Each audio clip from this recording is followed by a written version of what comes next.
కృపగల దైవం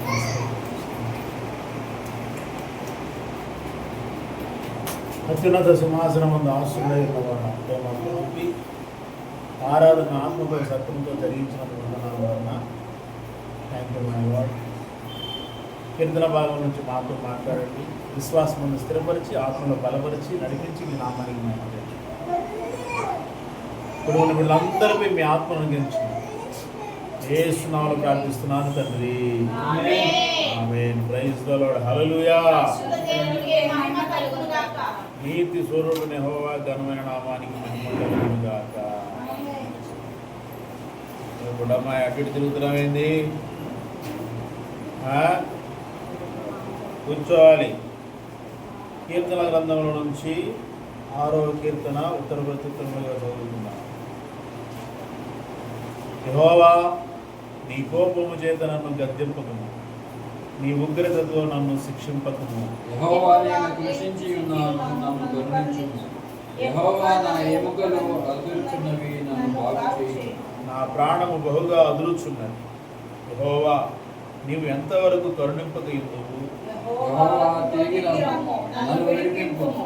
నీ కృపను బట్టి నన్ను రక్షించుము. మరణమైన వారికి నిన్ను గూర్చిన జ్ఞాపకము లేదు. పాతాళములో ఎవరు నీకు కృతజ్ఞతాస్తుతులు చెల్లించుదురు?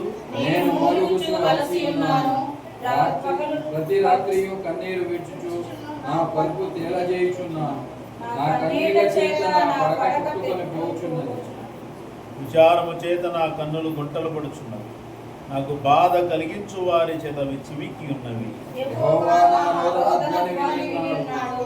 పాపము చేయు వారారా, మీరందరూ నా ఎదుట నుండి తొలగిపోవుడి. యెహోవా నా విన్నపము ఆలకించి ఉన్నాడు.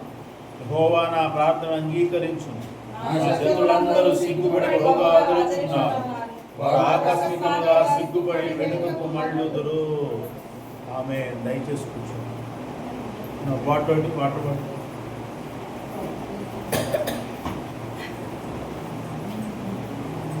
యెహోవా, నీ కోపము చేత నన్ను గద్దింపకము, నీ ఉగ్రతతో నన్ను శిక్షింపకము. యెహోవా, నేను కృషించి ఉన్నాను, నన్ను కరుణించు. యెహోవా, నా ఎముకలు అదురుచున్నవి, నన్ను బాగు చేయి. నా ప్రాణము బహుగా అదురుచున్నది. యెహోవా, నీవు ఎంతవరకు కరుణింపకయుందువు? యెహోవా, తిరిగి రమ్ము, నన్ను విడిపింపు. నీ కృపను బట్టి నన్ను రక్షింపు. మరణమైన వారికి నిన్ను గుర్చిన జ్ఞాపకము లేదు. పాతాళములో ఎవరు నీకు కృతజ్ఞతాస్తుతులు చెల్లించుదురు?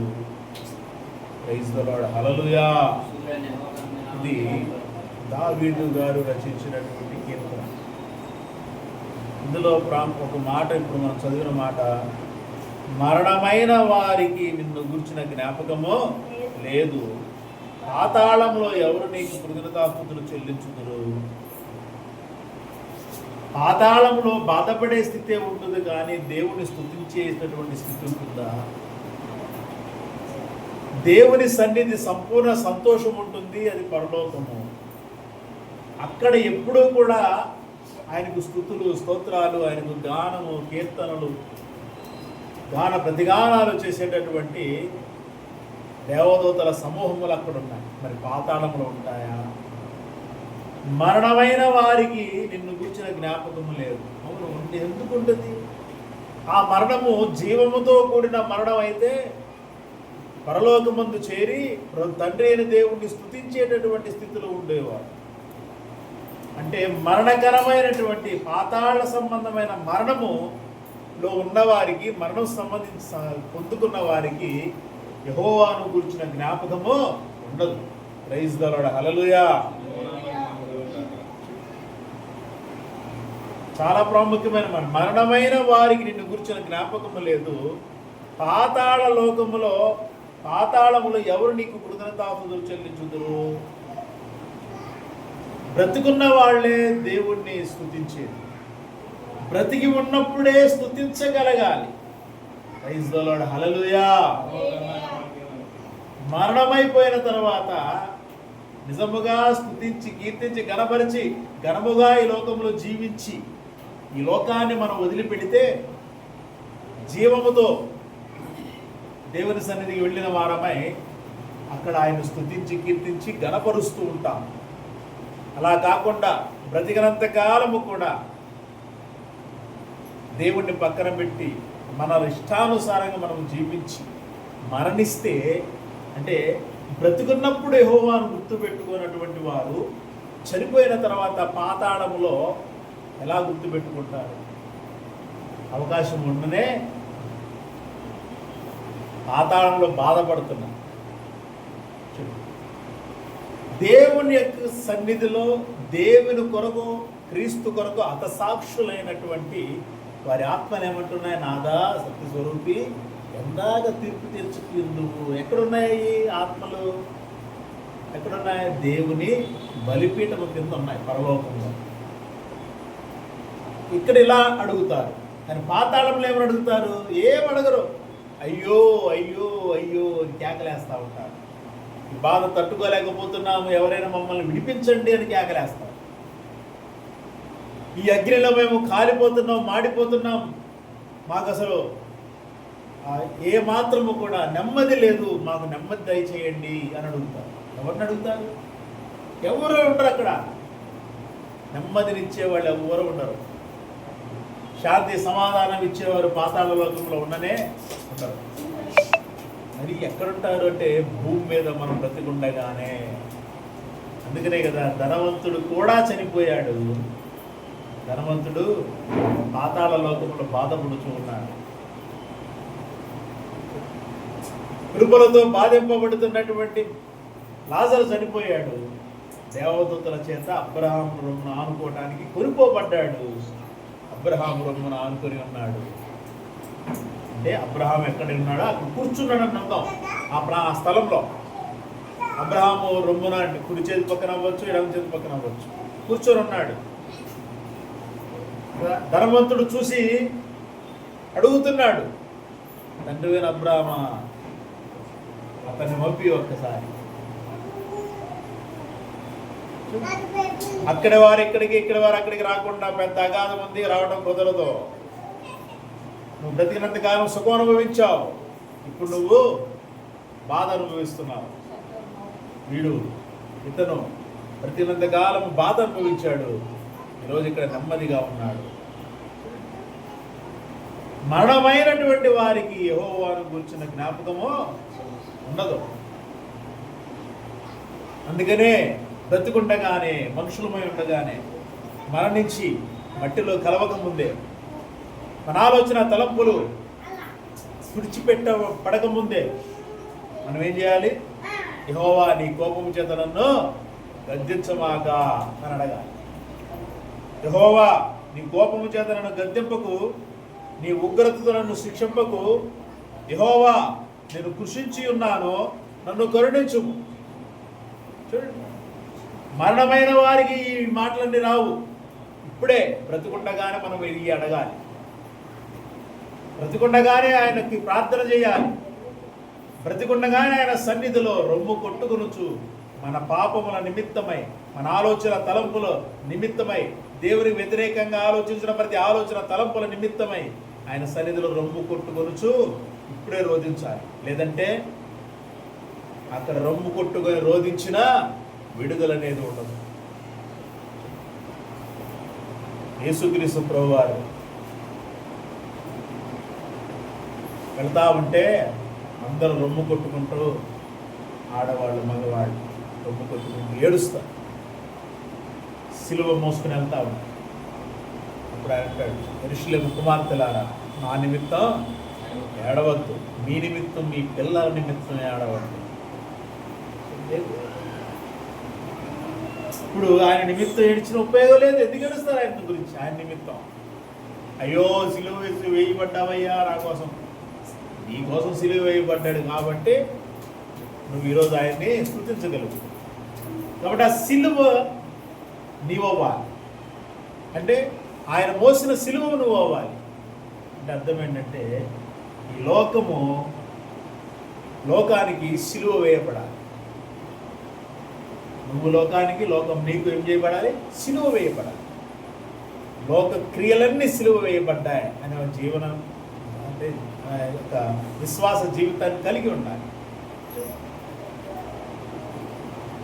కాబట్టి బ్రతికుండగానే యెహోవా నన్ను నీ కోపము చేత గద్దింపకు, నీ ఉగ్రత నన్ను శిక్షింపకు. యెహోవా నేను కృషించి ఉన్నాను, నన్ను కరుణించు, నాపై కృప చూపించు, నన్ను కాపాడు, నన్ను క్షమించు. ప్రతి క్షణము ఆయన కావాల్సింది. అర్థమైందా? జాగ్రత్తగా ఉండాలి మనం దేవుని సన్నిధిలో. దేవుని సన్నిధిలో నువ్వు ఇక్కడికి వచ్చావంటే నీ నోట్లో నుంచి నీ యొక్క నోట్లో నుంచి ప్రార్థన, దీనత్వంతో కూడిన ప్రార్థన బయటికి రావాలి.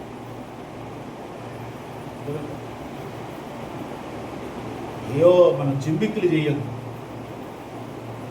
చాలా జాగ్రత్తగా ఉండాలి. దేవుని సన్నిధిలో ఉన్నప్పుడు ప్రభువా నా హృదయం ఇలా ఉందయ్యా, నాకు సహాయం దయచేయి. నా ఆలోచన ఎలా ఉన్నాయ్యా, నాకు సహాయం దయచేయి. లోకరీతిగానే ఉన్నానయ్యా, సహాయం దయచేయి. స్తుతించాలి, కీర్తించాలి, ఆయన యొక్క పాదాలు పట్టుకొని వేడుకోవాలి. చాలా ఆయన సమయాన్ని వృధా చేయొద్దు. దేవుని సన్నిధికి వచ్చిన తర్వాత దేవుని సన్నిధిలో దీనత్వం కలిగి ప్రార్థన చేయటం, స్తుతించటం మన ఆత్మలకు ఆశీర్వాదకరం. కీర్తనలో ప్రతి కీర్తన తీసుకో, అంతే ఉంటుంది. దీనంగా బతిమలాడుతుంటాడు దేవుడిని. నన్ను శిక్షించదు, నేను తప్పు చేశాను. నన్ను గద్దించదు, నేను తప్పు చేశాను. నాకు సహాయం లేదు, నన్ను కరుణించు. చూడండి, అన్ని కీర్తనలు కూడా అలాగే ఉంటాయి. ఎందుకు ఈ కీర్తనలు అంటే ఆయనకు దగ్గర అవ్వటానికి, మనం ఆయనకు దగ్గర అవ్వటానికి. యెహోవా నా ఎముకలు అదురుచున్నాయి, నన్ను బాగు చేయి. నా ప్రాణం బహుగా అదురుచున్నది. యెహోవా నీవు ఎంతవరకు కరుణింపగలవు. యెహోవా తిరిగి రమ్ము, నన్ను విడిపు. నీ కృపను బట్టి నన్ను రక్షించు. ఇది మనం వేడుకోవాలి. ఎందుకంటే మన ఆత్మ దేవునికి దూరంగా ఉంది. అపవాది తన ఆలోచనలతో, తలంపులతో మనల్ని నింపి నడిపిస్తున్నాడు. మనమేమో దేవుని సన్నిధిలో బాగానే ఉన్నాం కదా అనుకుంటున్నాం. కానీ మన ఆలోచన, తలంపులు మనం ఎలా ఉన్నామో తెలియజేస్తాయి. మనం ఎలా ఉన్నామో తెలియజేస్తాయి. స్వార్థపూరితమైన ఆలోచనలు ఉన్నాయి కదా. చాలా మనం పరిశీలించుకోవాలి. నేను కరెక్ట్గానే ఉన్నాను నువ్వు అనుకోవచ్చు, నీ క్రియలు కరెక్ట్గా ఉన్నాయని, అది నీకు కరెక్టే, అది నీకు కరెక్ట్, వాక్య ప్రకారం కరెక్టా చూసుకుంటున్నావా? మనకు సొంత ఆలోచనలు మనకు కరెక్టే, కానీ వాక్య ప్రకారము చూసుకోవాలి. అదే మనం సరి చేసుకోవాల్సింది. అంతేకాదు నేను వాక్య ప్రకారంగా కరెక్ట్గా ఉన్నా అంటే కుదరదు. చాలా జాగ్రత్తగా ఉన్నాను. అంత్య దినాల్లో అపాయకరమైన రోజుల్లో నేను మూలుగుచు అలసి ఉన్నాను. ప్రతి రాత్రి కన్నీళ్ళు నా పరుపు తేలా చేయుచున్నాను. నా కన్నీళ్ల చేత నా పడక కొట్టుకొని పోచున్నాను. విచారం చేత నా కన్నులు గుంటలు పడుచున్నాను. నాకు బాధ కలిగించు వారి చేత అవి చివికి ఉన్నవి. యెహోవా నా రోదన ధ్వని విని ఉన్నాడు. పాపం చేయువారలారా మీరందరూ నా ఎదురు నుండి తొలగిపోవుడు. యెహోవా నా విన్నపము ఆలకించి ఉన్నాడు. యెహోవా నా ప్రార్థన అంగీకరించును. నా శత్రువులందరూ సిగ్గుపడి బహుగా అదురుచున్నారు. వారు ఆకస్మికముగా సిగ్గుపడి వెనుకకు మళ్ళుదురు. దేవుడు అద్భుతాలు చేసేవాడు. మన జీవితాలు అద్భుతాలు చేయదలుచుకున్నాడు, చేయబోతున్నాడు. అపవాది సిగ్గుపడి వెళ్ళిపోవాలి. వాడు వెళ్ళిపోవాలి అంటే నిజమైనటువంటి, నికార్సైనటువంటి, యథార్థత ఉన్నటువంటి, నిజాయితీ ఉన్నటువంటి ప్రార్థన, విశ్వాస జీవితం ఉండాలి. చాలా జాగ్రత్తగా ఉండాలి. మరి నేను మాట్లాడితే బాధ కలగచ్చు, కానీ అవి మాట్లాడకుండా మీరేం చేయాలి? అర్థం చేసుకోవాలి. మీ హృదయము, మీ ఆలోచన, తలంపులు, దాన్ని బట్టే మిమ్మల్ని గురించి మీరు జాగ్రత్త పడాలి. బ్రతికున్నాం, మరణమైన వారికి యెహోవా జ్ఞాపకం ఉండదో. బ్రతికున్న వారికే మనకి ఇప్పుడు యెహోవా జ్ఞాపకం ఉంది, యేసయ్య జ్ఞాపకం ఉంది, ఆయన మాటల జ్ఞాపకం ఉంది, పరిశుద్ధాత్మ నడిపింపు జ్ఞాపకం ఉంది. కాబట్టి పరిశుద్ధాత్ముడు ఇక్కడ ఉన్నంత కాలమే మనం ఆయన సన్నిధిలో నిందారహితులుగా, నిష్కలంకులుగా ఉండగలుగుతాం. పరిశుద్ధాత్ముడు వెళ్ళిపోయిన తర్వాత మనం ఎంతే వెతికినా పరిశుద్ధతను పొందుతాం. ప్రభు 1000 ఏళ్ల పరిపాలనలో ఆయన ఆత్మ లోకమంతా, ఆయన మహిమ లోకమంతా నింపబడింది. కాబట్టి ఆ మహిమలో ఉన్న వారందరూ ఒకేలా ఉంటారు. కానీ ఇప్పుడు మనం ఎలా ఉన్నాం అనేది మనకు కీర్తనలోని మాటలు మన జీవితంలో ఎలాగో మనం తీసుకుంటున్నాం వాటిని, మన విశ్వాస జీవితాన్ని ఎలా తీసుకుంటున్నాం వాటిని చాలా జాగ్రత్తగా జీవించుదాం. మరణమైన వారికి యెహోవా జ్ఞాపకం ఉండదు, పాతాళములు ఎవరు ఆయనకు కృతజ్ఞతాస్తుతులు చెల్లించరు. బ్రతికున్న మనమే కృతజ్ఞతాస్తుతులు చెల్లించాలి. ప్రతిరోజు కృతజ్ఞత ప్రభువును బ్రతికించింది. నాకు మీ ఆత్మ సహాయం దయచేయండి. ఇది మనము దేవుని సన్నిధిలో చేయవలసినటువంటి జ్ఞానం. ప్రభువును ప్రియమైన దేవుని సన్నిధిలో మాటలు బట్టి చాలా జాగ్రత్తగా జీవించుదాం. దేవునికి దగ్గర కావడానికి క్రీస్తు వలె మనం ఒకరి కొరకు ఒకరు ప్రేమపూర్వకమైనటువంటి కార్యాలు చేసుకోవడానికి ఆలోచన చేద్దాం. ఆలోచన చేయడం కాదు, ఆచరణలో పెడదాం. కాబట్టి మాటలను బట్టి చాలా జాగ్రత్తగా జీవించుదాం. ప్రభు యొక్క రాకకు సిద్ధపడే విధంగా జీవితాన్ని జీవించడానికి సిద్ధపడదాం. దేవుడి మాటలు ఆశీర్వదించిన కాక నేను ప్రైజ్ ద లార్డ్. హల్లెలూయా. నీతి స్వరూపుడు యెహోవా ఘనమైన నామానికి మహిమ కలుగును గాక. ఈ సమయానికి